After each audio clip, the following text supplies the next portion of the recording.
সে আমার এমন নাফরমান বান্দা, আমি যখনই তাকে বলেছি নামাজ পড়তে, রুকু করতে, সে নামাজ পড়ে নাই।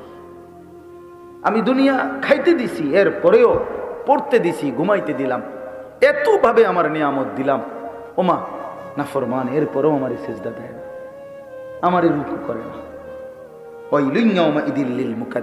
আবার বলতেছে এক কথা এই সূরাটার মধ্যে, ওই সূরা আর রহমানের মধ্যে যে ফাবিআইয়ি আলাই রাব্বিকুমা তুকাদ্দিবান, এটা আপনারা পড়ছেন না, শুনছেন না, অনেকবার আছে। এই সূরার একটা বৈশিষ্ট্য হইল, এই সূরার মধ্যে এই কথাইটা ওয়াইলুন ইয়াউমাইদিল লিল মুকাদ্দিবিন, মিথ্যাবাদীদের জন্য অত্যন্ত নিকৃষ্ট পরিণাম হবে সেদিন। এই কথাইটা বারবার 2 লাইন পর পর, 2 লাইন পর পরে আল্লাহ এটা বলছে। একটু পর পরে বলছে, হে মিথ্যাবাদী, হে পাপী, তোমার জন্য কিন্তু সেদিন দুর্ভোগ, দুর্ভোগ, লাঞ্ছনা, আযাব। সর্বশেষ শব্দ